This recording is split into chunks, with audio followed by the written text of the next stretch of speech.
This week, we are joined by Pirates outfielder slash first baseman Billy Cook. You're listening to the Bucko Banner podcast brought to you by the Just Baseball Media Network. Cue the music. Rockin' 101, she compliment my taste. Whiskey in my lemonade, cause I like the way it tastes. Best seats at the Pirates game, they let me run the base. Yeah, my time is like my money, cause I can't afford to waste. Wifey is a lawyer, take my date to my dates. Order steak by the plate, send in case after case. Run my race at my pace, clear the grass of the snake. Welcome back, everybody. Now joining us on Bucko Banter is current outfielder and first baseman for your Pittsburgh Pirates, Billy Cook. Welcome to the show, Billy. Yeah, thanks, Adam and Scott. It's been something I'm looking forward to, and I'm excited that it's here and excited to talk with you guys.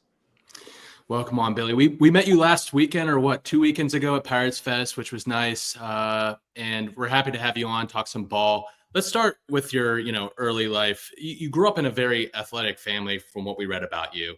How did that influence your upbringing as an athlete? Basically, it influenced everything. Both my parents went to the Air Force Academy. They both played sports there, volleyball and basketball for my mom, and then baseball for my dad. And then my grandpa was an athlete, baseball player as well. So very, athletic genes from the beginning. But they did a great job. Like, as we're moving around in the Air Force and stuff, sports was always a way to kind of connect with new people and get to know the kids who had similar interests as me. So I played all the different sports growing up. Moving around, that's kind of how I dealt with it. People deal with it differently. But my parents made sure that I didn't just play one sport early on. I think that kind of helped, coming from parents who played a bunch of different sports growing up, and they kind of realized the benefit that they saw. And so they did that with us. And I'm definitely glad that they weren't like, hey, choose one early and stick with it, because it's definitely molded me into who I am today. That's something that Scott and I have talked with just about every player that's jumped on this show, is the importance of playing different sports throughout time and how that helped your baseball career, because it's different movements, different mentalities. How did that help you as a baseball player? And then playing all those sports, what sparked your interest more in baseball? Growing up, baseball was just always a thing that I would do for fun. Even when I was like 2 or 3, my parents, they said that I would always just have the bat and want to throw the ball, and we'd go to the front yard and, just hit off the tee and stuff. So I don't know where that came from, because I don't remember it, but it's always something that they said I've done my whole life for fun, not just like as a sport, but almost as a hobby as well. So I wish I could give you an answer, but I've never hated the game growing up. It was always, I couldn't wait to get out of school and go play. And then once the game ended, I was looking forward to practice the next day, that kind of thing. I did feel that way with basketball too. I loved basketball. That was like my other main sport. But basketball, especially in high school, was nice because even though I love baseball, it kind of got, you go from maybe February through October, and then it gets freezing here. And so you're just inside all the time. So instead of just doing cage work and stuff like that, I had basketball and something a little more, fast paced, if you will, to look forward to for those 3 or 4 months out of the season, keep me athletic. And it was almost like a nice break from baseball so that I could recharge and then get ready for those, 3 seasons coming up in high school and college pretty much. Nice. Yeah, I'm a big fan of, kids playing multiple sports in high school. I think sports specialization, especially in like the perfect game era and all that, has become a thing. And I think, you train different muscles in different sports. So that's key, especially if you want to play baseball long term. We read a story about your grandfather. He played at college baseball at the University of Wyoming, I think. Yeah. And do they even have a baseball team anymore? No, they don't. I was going to say, because I know Colorado does. Yeah, I don't know when they got rid of it, but he played there, and then all of a sudden something happened. They don't have a team anymore. Interesting. Yeah. Interesting. Well, he played with former Pirate and manager Art Howe. He was the Moneyball manager. Yes. Did you have any knowledge of Pittsburgh before getting traded over here from stories from Art or from your grandfather? Not Not in the baseball sense. All I knew was that Art, and he's a great family friend. I'll see him probably 5 or 6 times a year, because him and my grandpa, he says they're best friends. Don't quote me on that, but they are so close that we'll see them a lot. And so once I got traded, he brought up all the stories. He's like, "Hey, remember this story that I told you in this story? That was with the Pirates and stuff." And then he talked about the fan base and how it's some of the best fans that he's been around. And he played for a while, managed for a while, so he's been around a lot of different fans. So that was pretty cool to hear. And he loved Pittsburgh as a city too. So he gave me some places to go, and then one of the I forget the name, but there was this place kind of on the outskirts of the city that after the debut, Art wasn't out there, but he recommended we go to this spot, and it was awesome. He's like, "This was one of my favorite places to go," and it's still there. Oh, nice. Well, we're gonna have to get the name of that place. Yeah, I'll for have sure. to let you know. Okay, that'll be a follow up. Going into college, you spent 4 years at Pepperdine. You played all 4 years, which is not very common nowadays with like red shirts and guys declaring for the draft or going the JUCO route and they're just coming right out of high school. What was the college recruiting process for you like coming out of high school? Was there interest of going into the draft out of high school? Did you have that interest, or was it always going to be the college route? Right. I think I've always had that interest, and from a young age, I was like, I want to play in the major leagues and make this my career. But in high school, especially out here in Colorado, there weren't. I don't want to knock on Colorado talent because it's gotten a lot better, but comparatively to Florida, Georgia, Texas, California, the level of competition wasn't high enough to really get noticed. I hit over 600 my junior year, but that was probably off most of the kids that probably didn't even play after high school. Right. So I kind of realized that, hey, I probably will have to go to college. I didn't travel like crazy. I didn't play perfect game tournaments every other weekend. But just getting enough exposure that I could find a place where I could develop so that I could, make that dream a reality. I kind of found out early too that I needed to get out of Colorado to, kind of catch up to the kids who were in warm weather states. So Pepperdine, when they recruited me, they were one of the first schools to recruit me. And I looked at it and I said, I don't know what else I really want in a college. If I'm going to be able to play right away, decent scholarship, great area, and I don't have to worry about snow, rain. So I really could practice year round and hopefully catch up to the kids that had been doing this for all 4 years in high school. Hey man, if I had the opportunity to go to Malibu, I would definitely would have. I played college baseball at a D3 school, like 30 minutes south of Pittsburgh, and we had a turf field, but we had to go to Florida for the first month of the year. Yeah. Baseball. So I'm sure that was definitely nice to be able to play all 4 years. But you were listed as an infielder for all 4 years in college. Mm-hmm. What position did you mainly play throughout your career at Pepperdine? And did you have any experience in the outfield before going to the bigs? Yeah, so I got recruited as an infielder. High school, I played shortstop and third base, third base as a freshman, sophomore, and then shortstop the last 2 years. And then when I was recruited, I was a middle infielder, but then I moved over to third as a freshman and played some there. Some injuries came up, so then they moved me to first, and that was kind of my freshman year. And then sophomore year, I played third and first again, and then I started playing a little outfield just for the lineup, right? Just kind of fit in the lineup somewhere. I was able to move around a little more than other guys, so ended up out there some games, and then I played half that season, got hurt. Then the next year, come back, and they're like, hey, you're going to play second base. I was like, okay, haven't played there yet in college. I could figure it out. And then maybe 3 weeks after they said that, they're like, hey, we're going to try you in center field. So I go out to center, and it was just like, why have I not been out here the whole time? It was just natural, didn't have to think about anything. First game of the year, I threw a kid out to basically win the game, for the second out in the last inning, and it would have been the tying run. And then senior year, I played all center because my junior year was COVID. So I had 15 games and that was it.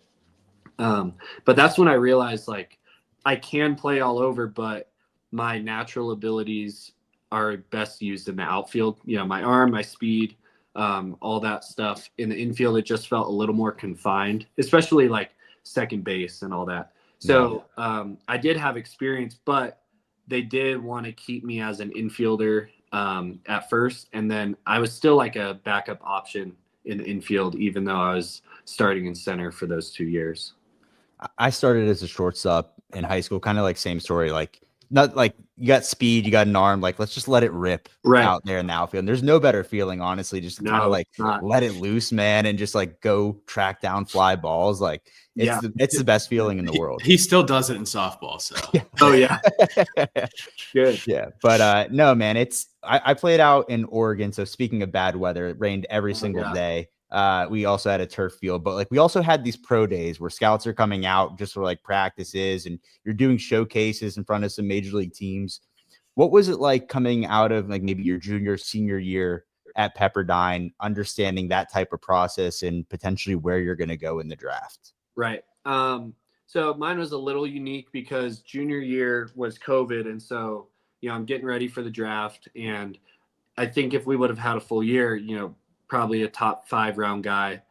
And then all of a sudden COVID happens, kind of a big question mark on the draft, still talking to a lot of teams. And then they say, hey, we're shortening the draft to 5 rounds. So when that happened, it was, you know, even a bigger question mark of, am I going to get drafted now? Limited junior year season, and I was doing really well, but half the year I was hurt my sophomore year too. So a smaller sample size than teams might have liked. So I talked to teams and stuff, but then I went through that whole process, and then with the 5 rounds went undrafted, and then everyone asked me to sign as a free agent, and I was like, no shot. Like Yeah. I'm going to go back to school, bet on myself. So I went through that process almost twice. So the second time around, I had a little better idea of what to expect. I did some workouts and stuff, you know, one at Petco, one in Arlington, one for the Dodgers. And that was fun because you got to go in person, right? It just wasn't interviews on Zoom and stuff like that. But that, I think I knew how to handle it a little better. And so second time around, you know, I was just like, all right, everything's out of my control. I'm not even going to worry about it. And we'll just see which team takes a chance on me. And I did have that extra year. So, you know, it's not crazy leverage like a junior, but I did have the option to go back to school. So I was fortunate. I got drafted and was able to graduate. And, you know, they moved it to 20 rounds. So 10th round came and the Orioles, you know, drafted me, and it kind of worked out, I think, for the better, because, you know, the 5 rounds junior year was a little interesting on who got drafted and the amounts of money that were being given out, Right. you know, because teams are trying to save and all that. So I'm definitely glad for the experience, but definitely a different draft experience than I think most guys had. Maybe everybody, you know, COVID year had that, but yeah, that 2020 draft had a big impact on a lot of college players. Yeah. But you ended up getting drafted in the 10th round of the 2021 draft by the Baltimore Orioles. What was the biggest transition from college ball to minor league baseball? For me, it was probably just the level of competition, because I was, you know, a WCC school. I wasn't like a Power 5 conference guy. And so just seeing 95 was maybe once a week. And then you go, and even in low A, you're seeing, you know, 93 to 96 from most guys, maybe not as polished, right? But you're still seeing more velo, a little better pitch shapes. So I think that was the biggest adjustment. But for me, I think the best thing was we got to play every day. College, you play 4 games a week. Playing every day, you kind of adjust a little faster. And so that's kind of the approach I took, was, look, I just have to adjust by playing. You're not going to be able to adjust overnight, but if you just grind it out, you know, 95 hopefully will look like 92, and then maybe 90 as you figure some different things out. So for me, that was it though, coming from a smaller school and, you know, a different conference than the SEC, ACC. But yeah, you still got to keep figuring it out. Pitchers are always changing, but I think, as a small school guy, you just have to be receptive to the fact that the competition is going to be better than you've seen in the past, and you almost have to embrace it. Talk about kind of like a full circle thing, because a lot of people don't realize the Orioles and Pirates organizations are pretty close knit down in Florida. Yeah. You're playing each other all the time down in the complex. You probably got a familiar taste with the Pirates organization. A lot of guys just around the complex league or just minor league spring training. What shared experiences did you have with maybe some guys in the Pirates organizations, and how did that allow possibly the transition down the road to be a little bit easier? Right. I think it helped me transition because I played against these guys in spring training, and then high A, then spring training, then double A, then spring training, right? So that's 5 times that I've been playing against these guys in 2.5, 3 years. So I got to know them just because you see the same faces every day and all that. So when I showed up in Indy, I knew almost the whole team just from playing against them for so long. So it definitely made it easier. And then the area, like I'm living maybe 15 minutes from where I lived last spring training, which is nice because, you don't have to get reacclimated to a different area. I know what teams we're going to be playing and what the travel will look like and all that stuff. But the actual trade definitely, kind of flips everything, because for me, this was 3 years with the same team, kind of working up every level. And then all of a sudden it's just, okay, we're sending you somewhere else. And even though the guys, you're playing new teams, new manager, maybe the coaching style is different. So you still have to adjust. But it definitely was easier since I knew the actual individuals I'd be playing with now and not against. Yeah, Adam and I think saw you in the spring breakout game last year. Yeah. It was Orioles Pirates at Bradenton, and then we went to Pirate City, like, what was it, a day or two after Adam? Right. And Anthony Solomedo was pitching for the first time, like, since getting sick, and then I think you were playing in that game. We were basically standing in the Orioles dugout. So yeah, right. This is kind of small world that we're here right now. But Yeah. Towards the end of your career in Baltimore, you played just about everywhere on the field. Was it a plan to be a super utility type of player, or just a way to find a spot where you can eventually break through with a big league club? And also, do you have a preference of where you want to play in the field? I definitely do have a preference, which is outfield, but to your point, it's whatever can get me in the lineup, because if you can hit, they'll find a spot for you. And so I've been working a lot on hitting and everything, with the expectation that as I hit, I will move around, because that's in the past what has been done. And it started in high A. One of our infielders got hurt. I was playing outfield only, and that's a team with like Cowser and John Rhodes and Connor Norby, Kobe Mayo, all these guys. So to find a spot for me, they moved me to second base when his name's Prieto, right? Cesar Prieto, when he got hurt. And so then I did okay and showed them that I could handle it. And they said, okay, well, we're going to promote these guys, and then you're going to play second base now half of the games and outfield half of the games. And then fast forward to the next year, and it's like, okay, you're going to play second base 4 days a week and outfield 2 days a week, just because we have all these prospects in front of you and they're primarily outfielders and stuff like this. So I kind of just accepted it and embraced it.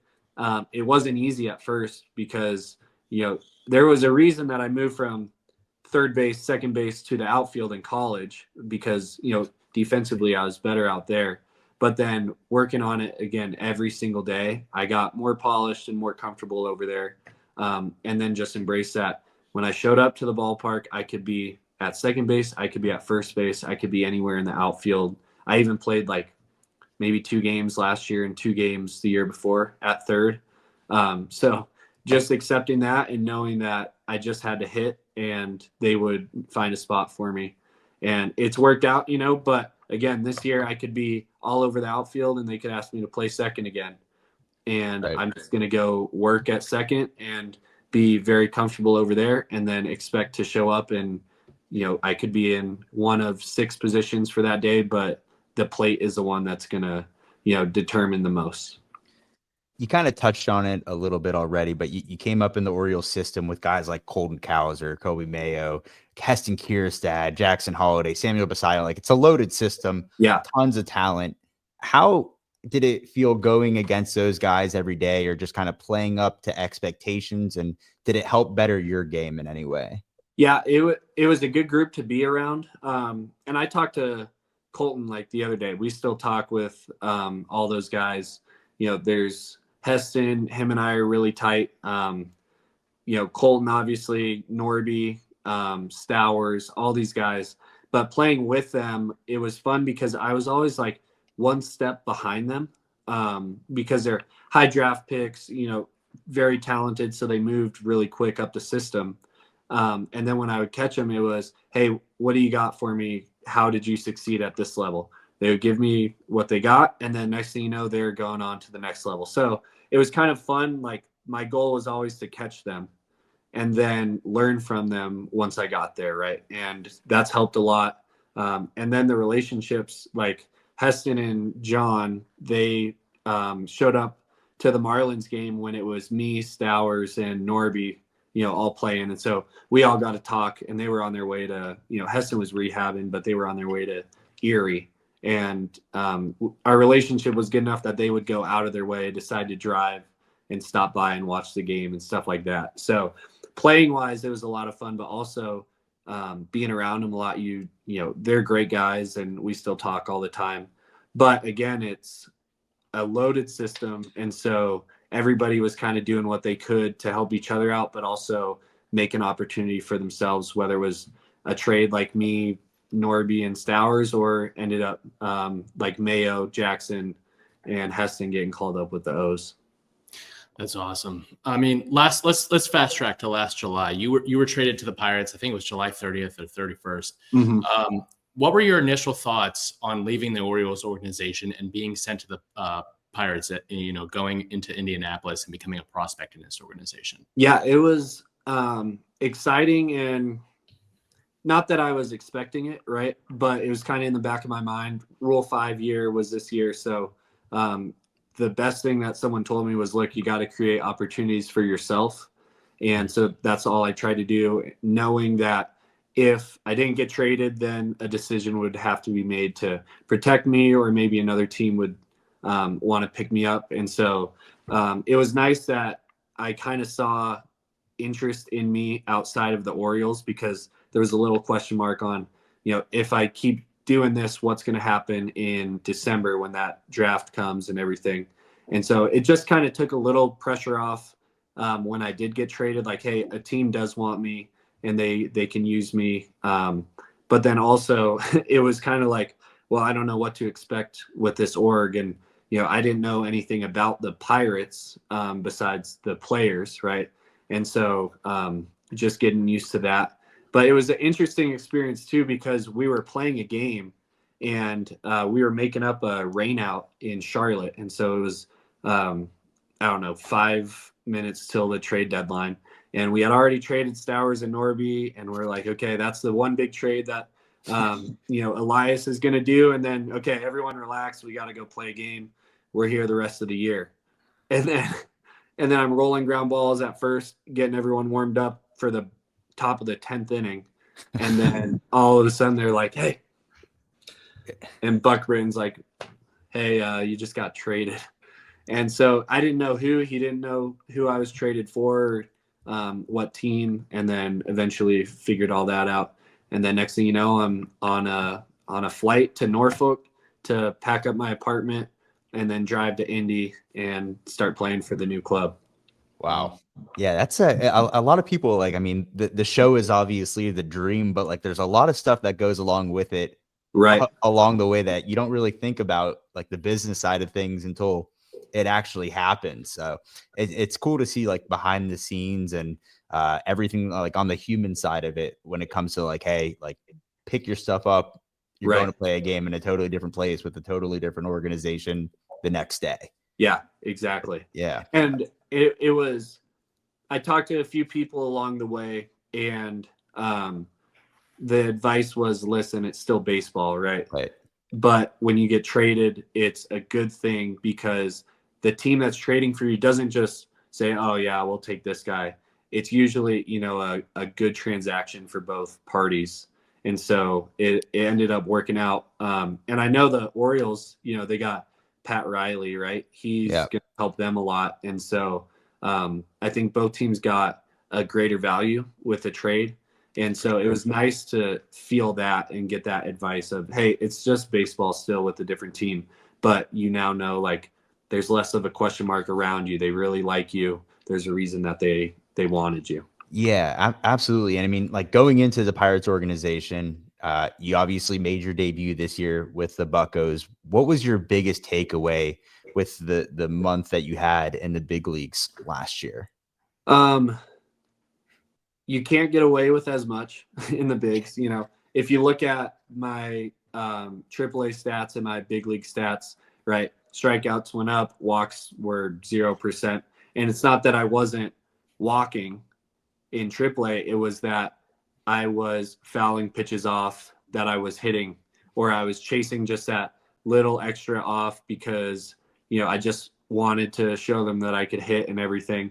And then you just see the stats and they're a little skewed. You just can't get away with stuff like that. Whereas in AAA, maybe you can a little more. And so just polishing everything a little more was kind of the big takeaway, but also the confidence that even without a perfect swing and a perfect approach, I still felt pretty good about how it went. I'm looking forward to doing a lot better, but it was like a good start and a good taste to build off of. Just for 3 weeks or whatever, but definitely a good experience to know what to work on and what to expect coming up for a full year. You kind of touched on it already, but it feels like, and Adam and I talk about this a lot, it feels like the jump from AAA to the major leagues has never been greater. Yeah, which is interesting, right? Yeah, would you agree with that?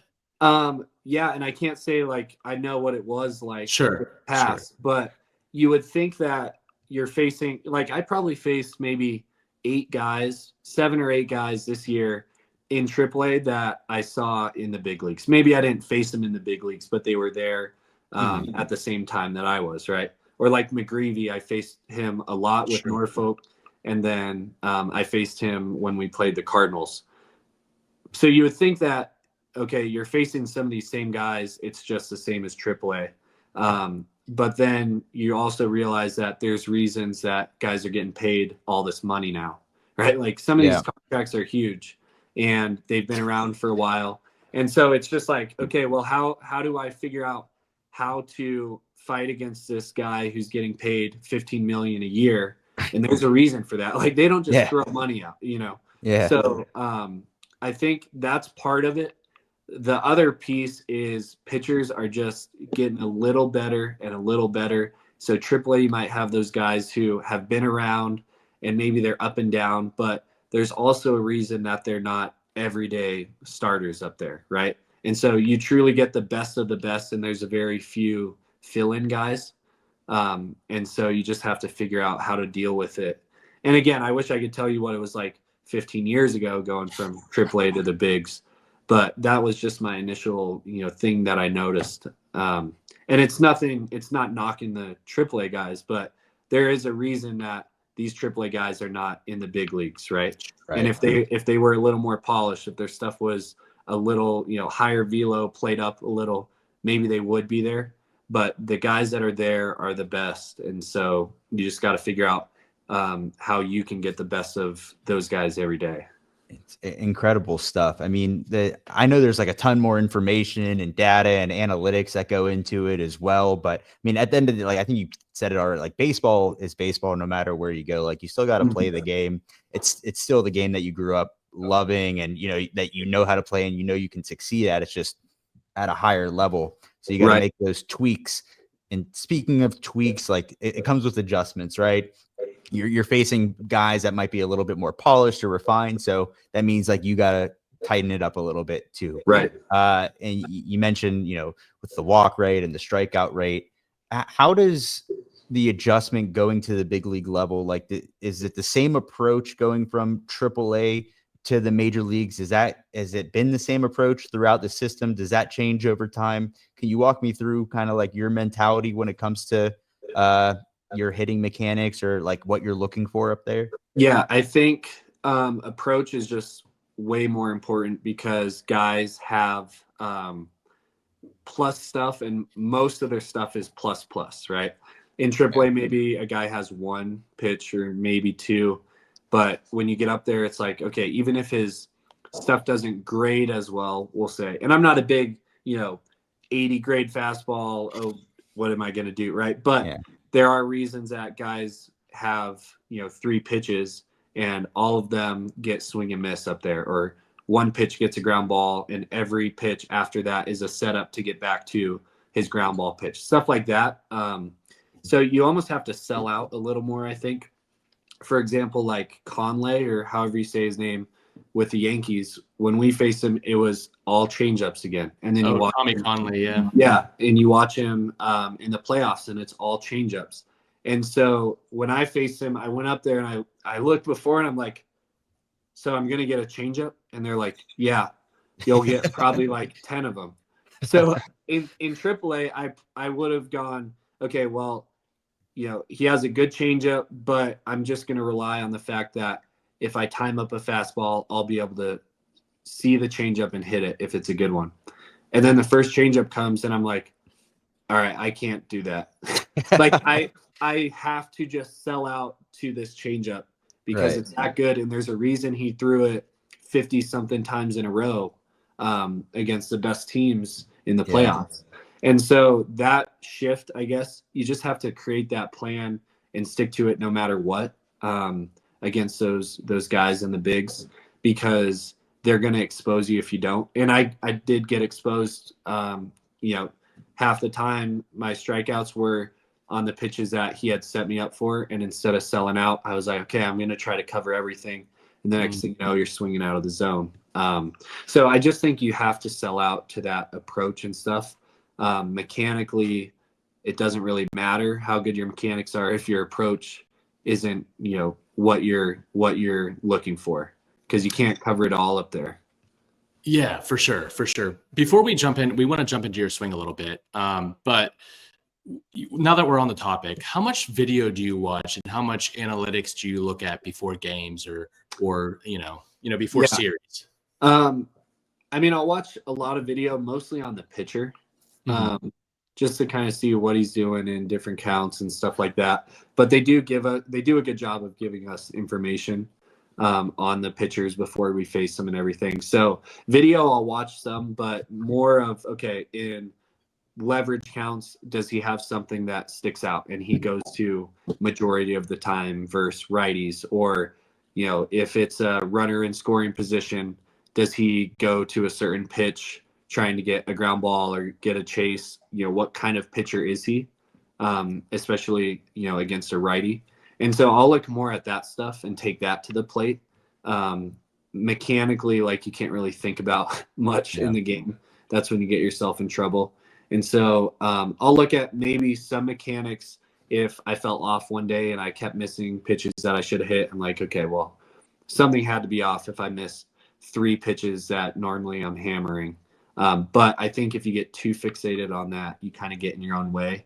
And you just can't go up there and swing if you're thinking too much about where my bat is and all this kind of stuff. Right. It seems like those mechanics or those like swing adjustments, it's mostly like off season, kind of like finding those tweaks. Right. And I noticed I was watching some videos trying to break down some mechanics and just like progression throughout your career. And I was watching some AFL video. I believe it was from last year. And it looked like you were like more shifted back. Your weight was shifted back on the back foot a little bit, and the bat started on the shoulder where you'd get like the disconnect from the shoulder, and like a minimal leg kick, if anything, to now where you're a little bit more upright, still athletic position, but not really shifted back, more of a defined leg kick, and the load is a little bit more gradual, and like down and ready to hit. Was that something that was like emphasized at like from that time moving forward, or is it something that you tweaked? Yeah, it was like, you're always tweaking with your swing. And I think where I'm at now is where my body wants to be in the most comfortable and natural. But how that kind of got there in double A, I wanted to cut down my strikeout rate from high A. And so I just got wider and I kept my leg kick a little shorter. And then with 2 strikes, I would go to a no stride. So then I go to the fall league, and I had a good double A year, but then I go to the fall league, and at first I was trying to play around with a little taller stance because I knew, it felt more natural, but then I wasn't hitting great. So I said, okay, if I have one thing to fall back on, it was the no stride, and I walked more when I did that. I still had my power. So I did that for the second half of the AFL, and I hit pretty well doing that. And so then I was like, well, why don't I do this all the time? Right. So fast forward to this year, and I started the year no stride, but mechanically, I worked on the no stride all off season, and I didn't realize that what helped me in the no stride was before 2 strikes, I would pick my foot up a little, and that kind of kept my weight where I wanted. As I did no stride all the time, I kind of got shifted forward, and my hips would slide, and they wouldn't rotate and whatever. So then when I got to AAA, they said, hey, let's stand you up a little. Let's get your hips a little more free. You're kind of fighting yourself right now. And I know it's worked in the past, but longevity wise, I think your body wants to move a different way. So we started working on that, and it worked out really well. It took a little time to get the timing back, and when do I start the leg kick, and where are my hands going and stuff. But then that kind of turned into what it is now, or at least a variation of it. Right. And so it's something that I'll keep working on. But yeah, my swing it's always kind of been the same swing, but then different variations, maybe no stride a little wider, or hips turned in or out, depending on how my swing was for that season. And so then it's how can I get to now where my body wants to be and what feels natural, while still working on, a little more path and staying in the legs and adjustability, stuff like that. Yeah, no, absolutely. Like Adam said, we love breaking down video and looking at swing mechanics, pitching mechanics, whatnot. But it seems like your bat is flatter through the zone for a longer time with like a lower finish. Generally speaking, the lower finish is more conducive to stuff up in the zone. Right. Does your swing mechanics and finish impact your approach? And are you looking for certain pitches? Yeah, I mean, I think I got my flat swing because high A, a lot of my strikeouts came up in the zone. And so double A, I made it a point to cover that because that's how I was going to get attacked. And so I struggled more on 2-seam guys because I was super flat, but then any like hoppy heater guy or guy who lived up, I would crush. So now for me, it's finding the balance, because that's something I've worked on this off season, is not being as flat, because when you're flat through the zone, you kind of cut across sometimes. Right. So your margin for error is minimal, right? And so working on, can I still be flat through the zone in terms of coverage, right? But then how can I stay flatter and through the whole time, to cover, different types of pitches and give myself margin for error. So instead of rolling over to short, if I get, a little jam shot or something, it's going to right center instead of just breaking early and coming across the ball and stuff like that. Awesome, man. I love it. I'm ready for spring training. I'm not even playing, man. Like Yeah, me too. It's got me going. It's great. I'm looking forward to this year, Billy. We can't thank you enough for joining us. Before we let you go, we got some quick hitters, just some fun questions to let the people of Pittsburgh kind of get to know you a little bit more. I know you were only here for a short amount of time last year, but do you have a favorite food spot in Pittsburgh right now? I did try Permani Bros. I like Permani Bros, but Shelty gave me a place called Taco with a K. Yeah. Downtown, right? Yeah. Definitely go there. Yeah. Those tacos are great. So I yeah. haven't tried too many places, but that's definitely my favorite one that I've tried. Taco is really good. I used to live a block from there, and I used to go there all the time to get their marks. But do you have any favorite hobbies outside of baseball? I play a lot of video games. That's like my decompressor after. I'll hop on with like Heston and John, Ryan McKenna, my cousin, different guys. Usually every night after a game, we'll just chop it up on what the game was like, or if somebody had a bad one, then we just talk about the video game we're playing. that's probably the main one, especially in season. And then anything like active, I like doing. Maybe not as much in season because you're doing active stuff for half the day playing, but out of season, try to get outside or go play pickleball and stuff like that, just to stay moving and do something a little different. Any baseball superstitions that have followed you throughout your career? Yes. Okay. Let's address this one first. In high A, I chewed a little bit of gum, Okay. and then double A, I would chew gum until it lost its flavor and then throw more in. And one game, I decided to just go one piece of gum, and then the next inning throw another piece in, and just add on to it. Oh, And unfortunately for me, that was a great game. So no. Okay. I had to. Yeah, of course. Yeah. So if you look at pictures of like me just playing baseball, it looks like I just have this like wad in my cheek, and it's Brian all Giles. gum. It's all gum. Like none of it's like I've never dipped nothing like that. It is all gum, and it's just a superstition that I've had since.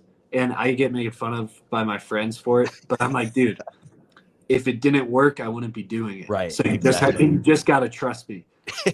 Just trust That's me. one. Yeah. If you guys go look at pictures and videos and stuff, you'll notice it pretty quick. Okay. But yeah, That's hilarious. We had Matt Capps on Sunday, and he said he wasn't superstitious. He was a little stitious, but you sound like you're superstitious. So yeah, with some things for sure. Yeah. There's some things I'm like, okay, whatever. It doesn't matter what I do. Blah blah blah. The gum is one thing that I've stuck with.